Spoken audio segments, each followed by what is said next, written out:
Well, thank you so much for coming on the vlog. I'm so happy you're here. My pleasure. I'm happy to be here. We were just talking about the fact that I've known you for almost a decade, which is wild.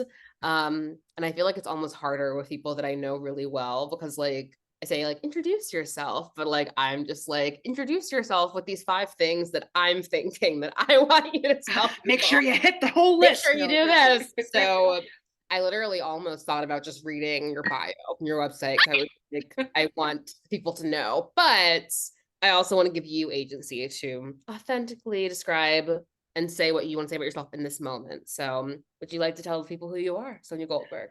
Yeah, let's see what comes out here. Let's No, see. I I am from Chicago and living in Chicago, very aggressively Chicago. Predominantly an actress who often does Shakespeare and musical theater. I am also a teaching artist that works through court theater with Black youth on the South Side, specifically at the prestigious Lindblom High School. Um, and I'm a playwright. I'm also a playwright. Uh, those are the big things. I'm sure. Oh, I'm a musician. I play cello. That comes up in theatrical contexts. It does. Um, I feel like yeah, people need to know that you sing also because acting, of like course. I know that, but like she's a powerhouse singer.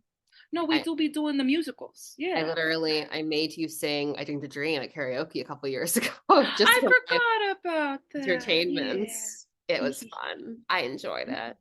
I'm Me so too. happy to have you here. And it's so interesting hearing your friends like give these bios. And I think it says a lot to bios in general. They're all these different pieces of us and Hmm. our journeys. I mean, I guess it's at the stage of like when we met. We met for the people. I'm telling you how we met in London. Yes. And I have my first memory of you. I feel like honestly is a testament to like authenticity and friendship because it was the first day of our program. I had been in London for the whole weekend already because I insisted on flying into London on New Year's Eve like a crazy person. I was like, no, I want to get Wow. there as soon as possible. Like, I literally, it turned midnight in the sky. I was just really like set on it. So I was alone in London all weekend figuring all this stuff. And you guys got there like Sunday or so, like sprinkling in. And then we were on the bus going to the little like I can literally see it. mhm, right. I'm like, we're going to the place, to the I'm thinking metro, the tube. We're going to the tube. And I walk on the bus and I'm like, oh my God, we have the same bag. But it wasn't the same bag. It was the same brand, the same like kind, but yours had a pattern and mine was like this black.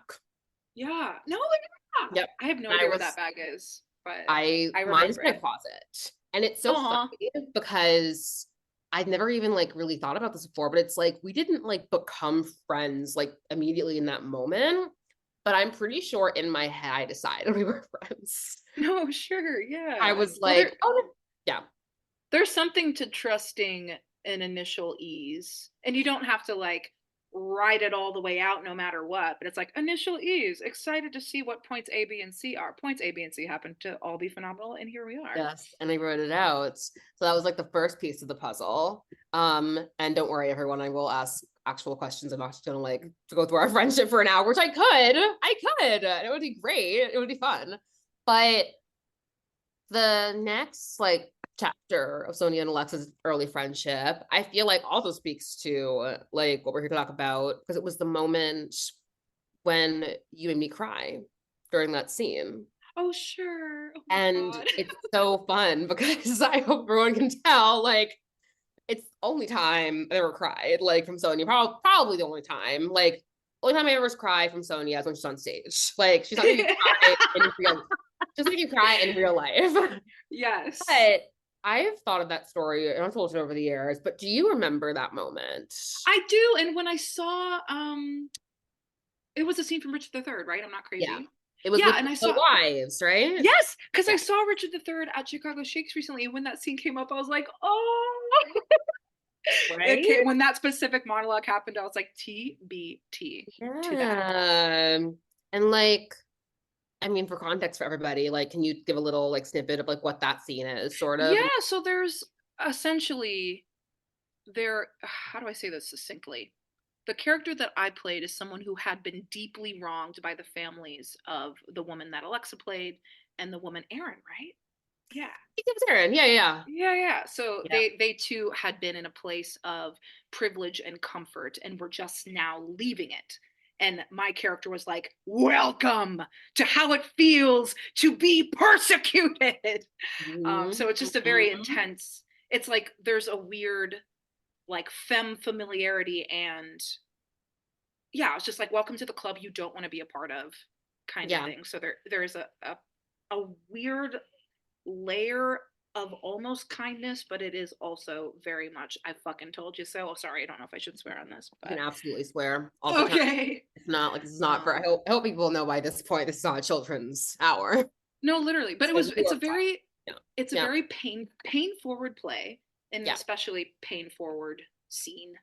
Yeah. And even the way you just described it, honestly, I don't know that I understood it as well as I understand it right now from you explaining it in that moment. Because like we Sure. had, Well, we were just learning about Shakespeare, so it's right. And like for context ever too, we were in this junior year abroad program at Lambda together.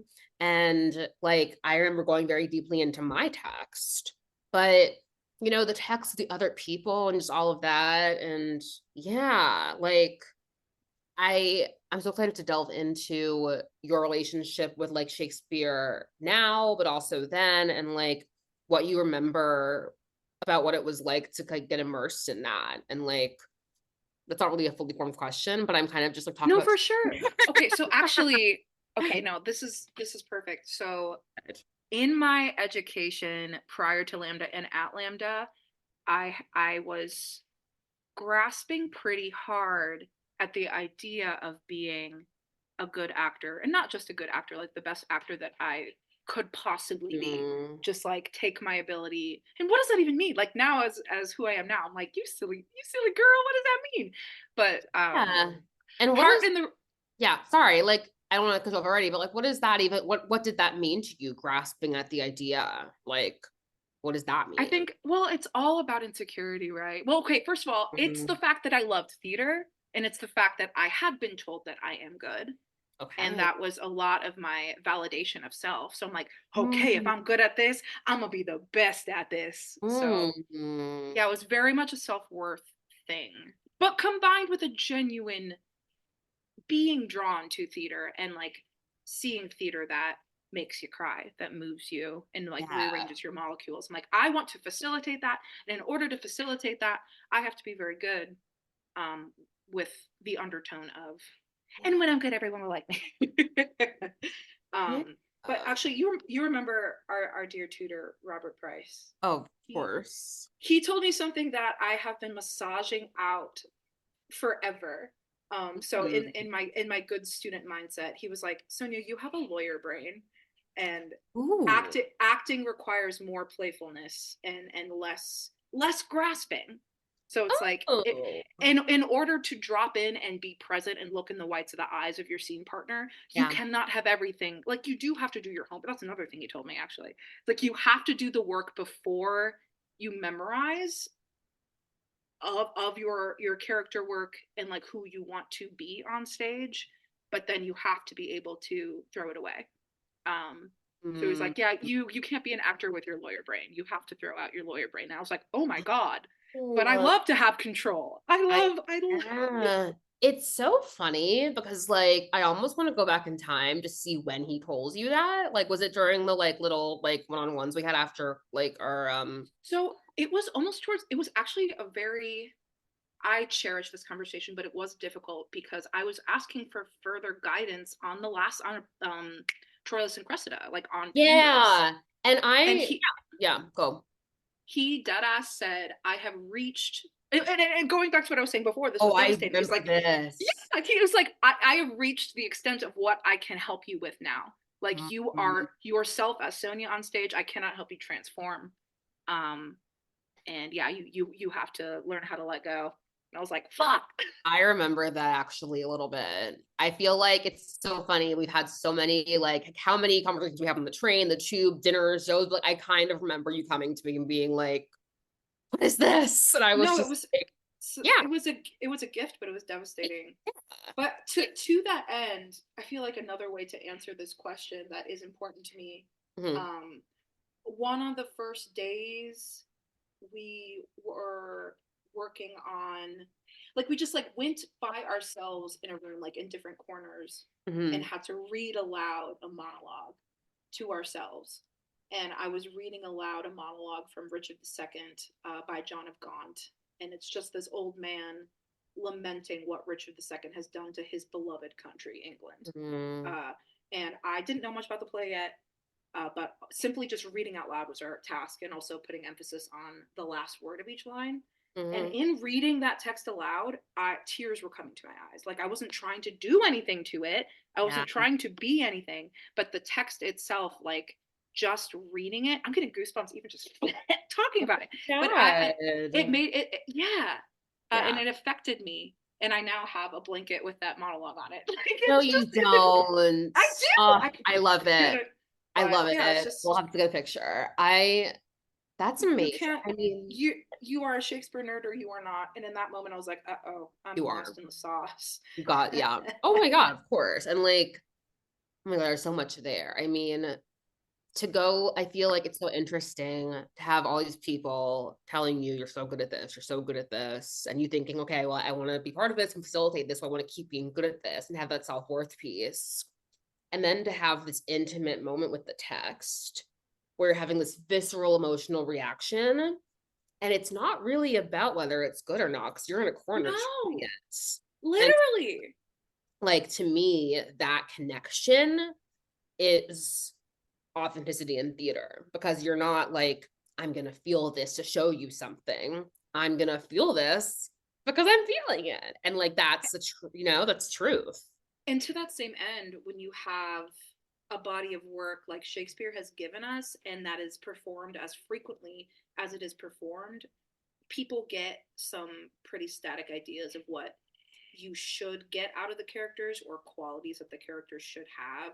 Yeah. But anything is possible. And like, whomever is interpreting that, if you are sinking down into it and doing it as yourself, it's like, oops, I guess Hermia is now XYZ.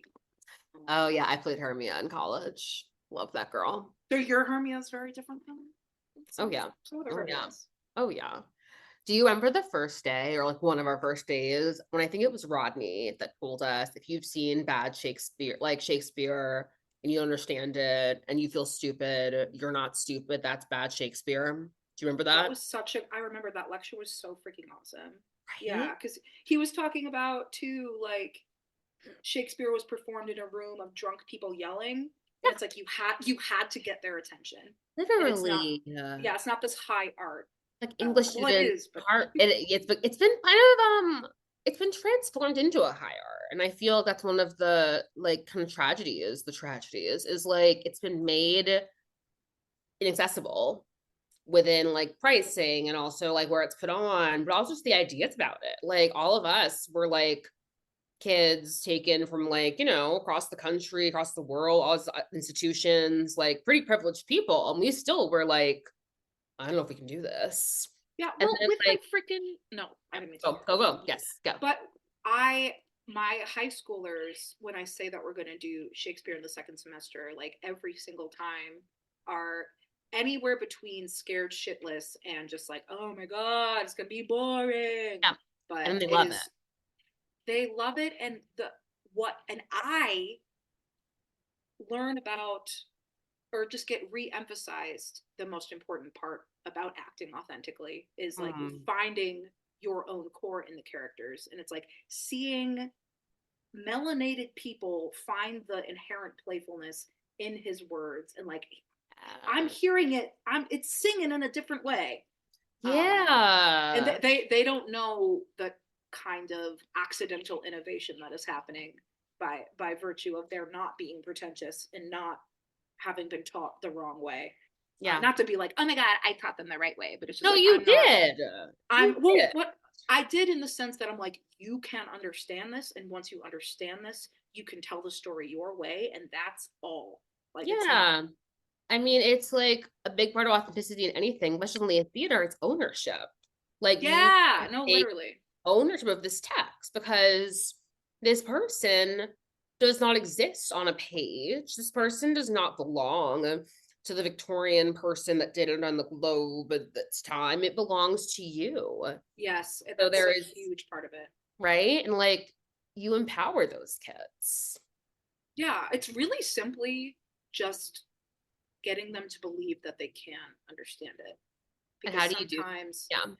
oh How do you do that? gosh. Like, tell Well, me about so like one your, of the things, but yeah. yeah, I so far have always used A Midsummer Night's Dream as the first text.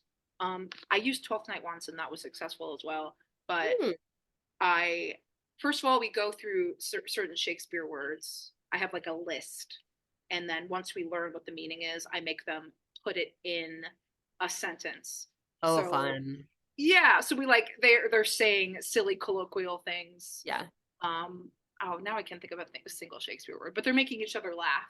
Like, I don't know, like sport, or like some, like there's always just like those random. I've done the insult list. That's always fun. Yeah. Oh, I make them essentially. That's the other thing I do on the first day. So we do the insult list, and they get to insult each other in pairs and sequence out. But Yeah. then another one is feign. Like, I feign would get some Doritos right now. Just like any context, as long as you use the word.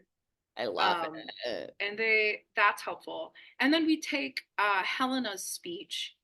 Um, oh my gosh, it's all In the getting lost. But we beginning. take, Yeah. yeah, when Hermia and Demetrius go away, like DDD, we're so happy. Oh, happy some or other some can be. So I'm Yes. like, what does that mean? They're like, oh, I'm Yeah. like, listen. Hermia and Lysander. Gotta go for my boy Lysander, not Demetrius. Oh That's, my I gosh, shame gotta, on I me. know. Shame on I me. not shame, but like, as the owner, I'm like, Hermia, like that's not my guy. Like, No, obviously, that's not my guy.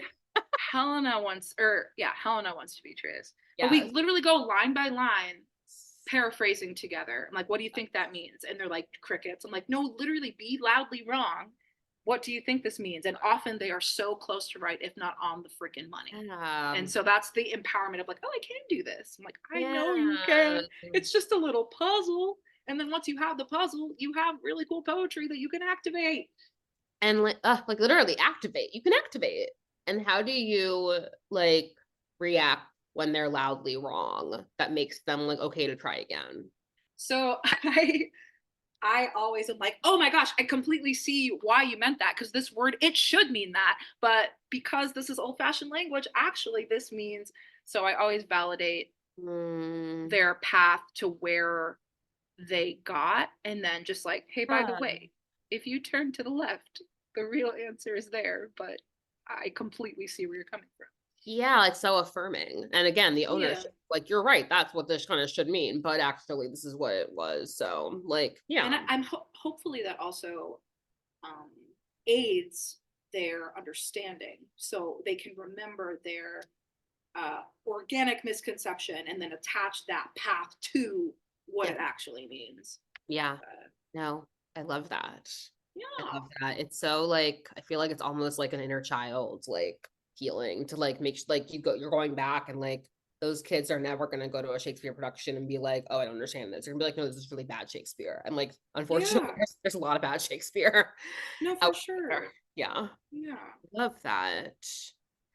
Like, before Lambda, even like before you made the choice to immerse yourself in, Shakespeare for 4 months, what was like, was there a play that like, what did you go to Lambda like for? Like, was it the acting? Was it the Shakespeare? Like, was there a play that made you realize like, this is what I'm going to study? Or was it more, I'm going to go deeper into Shakespeare, like as an actor? Because that was kind of it for me. I was kind of like, I'm going to do classical, try my craft. Sweet. I think for me, I had taken. It's so funny because my love of Shakespeare definitely was mostly ignited at Lambda. Yeah. So pre Lambda Shakespeare interest is fuzzy. I'm realizing. But Okay. yeah, isn't that funny? I had It's fun. taken Yeah. just taken one class at Butler, and I was intrigued by what we've been talking about of the pipeline of what the hell does this mean to, oh, if you know what you're talking about, then the audience knows what you're talking about. And I remember my teacher saying, like, Mm. Sonia, your interpretation is really clear and you're adding extra stuff on top of it. Just stop. Everyone is saying, Sonia, stop trying so hard. But my professor was like, trust that the audience will understand. Don't get them to Yeah, like don't understand. have to like yeah, like you can trust yourself. Trust yourself, but also trust them. Yeah. Um, which is not advice that works for every actor, but for me, since I'm Yeah. so overly articulate, it was like, oh, No. okay, well, if I lean towards, again, someone told me I was good at it, so we're gonna lean Yeah. into it. And it's like the way that you leaned into it and like the things that you're saying were like your feedback that I'm just like, oh yeah, but you do that. Like I'm kind of like hearing this feedback you got when we were like 20 and I'm like, and you took that note and you ran with it. Like you No, are like the light. I'm obsessed with criticism You, because no one. I also have been blessed to have encountered very few pedagogical bullies. Like there's like one lady, I won't even throw her under the bus or say her name, but there's only one person throughout my career who I've been like, ooh, you do not see my value. But for the mm, most part, I have had educators and tutors who have seen how close I am to something and gone, ooh, how do I get you there? yeah, And that's yeah. definitely, I've taken that demeanor for myself as an educator as well. And Just like, I'm going to push you without making you feel stupid. right, like I'm gonna push you in a way that makes you see I'm pushing you because I believe in you. Like to me, I kind of like, I know Robert very well. Him saying, like, I've given you what I can, in some ways, looking back from our vantage point now, that's kind of a compliment. And Yes, it like you have more to do, but you've done like the next level is not something we can do right now. You know, like I think yeah, what he yeah, would have done with you next would have been like a graduate school program for a fully run production. But it was right. like, I've got to flesh out this whole show, which had a lot of fleshing out needed to be done. Indeed. Yeah, it And was I definitely, it was intended as, the thing is, it wasn't even intended as a compliment. And that's what I liked about him as an educator. And I'm sure he's still yeah, operating this way, I'm of he's sure. just addressing what is Yeah, there. yeah. I was gonna ask too, like, what you're kind of already going into it. What made you trust him and like our educators at Lambda to like give you that kind of feedback? Like, what about like this note stay with you to this day? Like, I think so in my training at Butler, which is very Russian and very like um naturalistic, I was trusting them, especially with working with Debbie and her points of concentration work and like mm, the vivid imagination. And it's kind of like, it's now that I'm also such a meditation person, and so many meditations are mm, about energy centers and like colors and moving um, from one center to another and like yeah, letting your body relax or letting your body get energized, but actually feeling the physical difference of a speech when you are doing it with a fire in your heart, or your crotch or your head or ice in your heart, blah, blah, blah, blah. yeah, But toward the end of letting go, so these things that they were teaching me, knowing that I needed to continue the path of not pretending I have the answers, but just dropping in, I was mm, like feeling myself be moved by the text as opposed to how do I like, okay, one of my professors at Butler used to call it making awful faces. So if you were supposed to be sad on stage and you go, you frown and your eyes are down and I'm so sad, as opposed to breathing, yeah, thinking about the circumstances that make you sad, yeah. and then you're sad Right. safely, And not it's like you're planning how to look sad versus, exactly. yeah, yeah. And so Debbie and Robert and Rodney have the tools of intellectual academic rigor, imagination, Yeah. and play. And I Play. was like, yeah. And I think I was just a little bit too good student. And yeah, they were just giving us tools to take ownership of the text. Mm-hmm. It's so funny to have this conversation, like, because I like, I hear you talking about like being a good student and having a lawyer mind and needing to play more. but I also remember like it's interesting because you have memories of yourself in a class and other people because like we were in a way like very collaborative and very ensembleic, I thought. Entirely, yeah. But also in order to show up to the ensemble, we were also very self-focused in like our craft and our stuff. So obviously I was not clued into all that you were going through because I was going through my own stuff. But I always remember like being just so in awe of like how free I thought you were. Like Oh, that's funny. externally with you're like, that's Well, not how yeah. well, no, it's just, well, of course, Yeah. we have the blessing of being seen by those around us. That's like the best part of Right. being a human and being alive. Yeah. But it is funny because I was borderline obsessed with freedom on stage. So that is funny. They're like, oh, that's what I thought. No, I literally thought you were so full of play. And like, I remember when we used to do the fish game in Robert's class and we were like swimming around with the water. Oh, the find the open spaces. Yes, Yeah. yes, I for was like, oh sure. yeah, Yeah, Sonia's yeah. killing it. Like, I just remember like there was a dynamic of, I don't think I was mature enough to admit this, but I think that there was like possibly a healthy envy going on, like in the Oh my way of, goodness. no, it's no, a good way. No, Like, you said healthy. You said healthy. and it's all healthy because Brene Brown says the difference between envy and what's the other one? God damn it, I talk about this all the time and I can't. It's okay. Jealousy. Jealous is I want that, I don't want you to have it. Like Right. you're hanging out with my best friend and I don't want you to do it. I want to be my best friend. Envy is you are hanging out in Greece and I want to go to Greece too, but I still want you to be in Greece. It's so funny that you say that, Boo Boo, because in my current professional life, that is so important because there are so many opportunities that have literally thousands of people vying for each opportunity. And when a homie gets it, I am like, Yep. hell yeah. But there is a part of me like, whoa, that would be sweet. So it is in order to remain in community in a meaningful, life-giving way. It's like you can't let that, well, not even can't let that bitterness come in. It shouldn't. There is a way to just keep joy close and Yeah. refresh it and like not even let the bitterness come in. But Yeah. And I think there's a way to, like I totally know what you're talking about there. Like, I think there's a way that we can have that healthy, like, feeling of, oh my God, I'm happy for her. I think the reason why we're happy for our friends when they get back opportunities that we want is because we are able to understand what it means. Like, if yeah, you and I are both going out for like Linda in the Wiz, like, and then you get it, I'm like, that's so amazing. And like, I know what it means to her because I wanted it just as much. And I'm sure, so happy she had, but I feel like there's a way in which we don't have to suppress like yeah. our desire too a little bit.